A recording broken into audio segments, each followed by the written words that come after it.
T20 world cup 2024 గెలవడానికి సూర్య పట్టిన catch ఒక కారణం. అలాంటి ఐకానిక్ క్యాచ్లు మరో రెండు ఉన్నాయి. ఆ రెండు క్యాచ్లు కూడా మనకు వరల్డ్ కప్ను అందించాయి. వాటి గురించి ఇప్పుడు వివరంగా తెలుసుకుందాం. సౌత్ ఆఫ్రికాతో జరిగిన టీ20 వరల్డ్ కప్ 2024 ఫైనల్ మ్యాచ్లో టీమిండియా విజయం సాధించి వరల్డ్ కప్ ఛాంపియన్గా అవతరించింది. 17 ఏళ్ల తర్వాత రెండోసారి ఈ పొట్టి ప్రపంచ కప్ను ముద్దాడింది భారత జట్టు.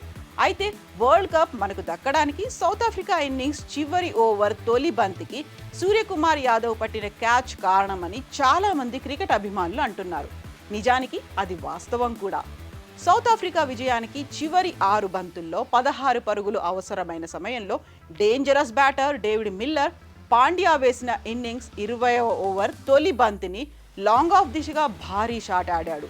అది ఆల్మోస్ట్ 6గా వెళ్ళింది. కానీ సూర్యకుమార్ మెరుపులా వచ్చి ఆ బాలుని పట్టుకొని బౌండరీ లైన్ దాటుతూ బంతిని గాల్లోకి విసిరి మళ్లీ గ్రౌండ్లోకి వచ్చి క్యాచ్ను పూర్తి చేశాడు. దాంతో మిల్లర్ అవుట్ అయ్యాడు. మ్యాచ్ టీమిండియా చేతుల్లోకి వచ్చేసింది. ఆ బాల్ 6 వెళ్ళి ఉంటే ఈక్వేషన్స్ 5 బంతుల్లో 10 పరుగులు అయ్యేది.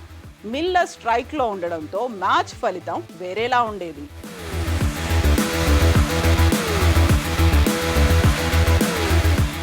అందుకే సూర్య అందుకుంది క్యాచ్ కాదు వరల్డ్ కప్ అంటూ అంతా ప్రశంసిస్తున్నారు. అయితే ఇలాంటి ఓ 2 క్యాచ్లు కూడా గతంలో టీమిండియాకు 2 వరల్డ్ కప్లను అందించాయనే విషయం చాలా మందికి తెలిసి ఉండదు. ఇప్పటి వరకు టీమిండియా 4 వరల్డ్ కప్లు సాధించింది. 2 వన్డే వరల్డ్ కప్లు, 2 టీ20 వరల్డ్ కప్లను కైవసం చేసుకుంది. 1983లో కపిల్ దేవ్ కెప్టెన్సీలో తొలి వన్డే వరల్డ్ కప్, 2011లో ధోని కెప్టెన్సీలో రెండో వరల్డ్ కప్ను గెలిచింది. అలాగే 2007లో తొలి టీ20 వరల్డ్ కప్ను ధోని కెప్టెన్సీలోను, ఇప్పుడు రోహిత్ శర్మ కెప్టెన్సీలో రెండో టీ20 వరల్డ్ కప్ సాధించింది. అయితే ఈ 4 వరల్డ్ కప్పులలో 3 సార్లు 3 అద్భుతమైన క్యాచ్లతో 3 వరల్డ్ కప్లను మనం సొంతమయ్యాయి. అందులో ప్రస్తుతం టీ20 వరల్డ్ కప్ అయితే మిగిలిన 2 ఏవో, ఆ సమయంలో ఎవరు క్యాచ్లు అందుకున్నారో వివరంగా ఇప్పుడు చూద్దాం. సౌత్ ఆఫ్రికా వేదికగా 2007లో మొట్టమొదటి టీ20 వరల్డ్ కప్ జరిగింది. ఆ టోర్నీకి ధోని కెప్టెన్సీలో యంగ్ టీమిండియా వెళ్ళింది. ఎలాంటి అంచనాలు లేకుండా అండర్ డాగ్స్గా ఆ టోర్నీలో అడుగుపెట్టిన టీమిండియా అందరి అంచనాలను తలకిందులు చేస్తూ ఛాంపియన్గా నిలిచింది. ఫైనల్ మ్యాచ్ పాకిస్తాన్లో జరిగింది. అత్యంత ఉత్కంఠగా సాగిన ఆ మ్యాచ్లో పాక్ ఆటగాడు మిస్బా ఉల్ హక్ ఒంటి చేత్తో పాక్ను గెలిపించేలా ఉన్నాడు. పాక్ విజయానికి చివరి ఓవర్లో 12 పరుగులు మాత్రమే కావాలి. అప్పుడు మిస్బా ఉన్న ఫామ్కి మ్యాచ్ పాక్దే అని అంతా ఫిక్స్ అయ్యారు. చివరి ఓవర్ వేసేందుకు ధోని జోగిందర్ శర్మకు బంతి అందించాడు. ఆ నిర్ణయంతో అంతా షాక్ అయ్యారు. తొలి 2 బంతుల్లో మిస్బా 7 పరుగులు బాదేశాడు. ఇక పాకిస్తాన్ విజయానికి 4 బంతుల్లో 6 పరుగులు మాత్రమే కావాలి. ఆ టైంలో జోగిందర్ శర్మ వేసిన బంతిని స్ట్రైక్లో ఉన్న మిస్బా స్కూప్ షాట్ ఆడేందుకు ప్రయత్నించాడు. కానీ షార్ట్ ఫైన్ లెగ్ వద్ద ఫీల్డింగ్ చేస్తున్న శ్రీశాంత్ చేతుల్లోకి వెళ్ళిపడింది.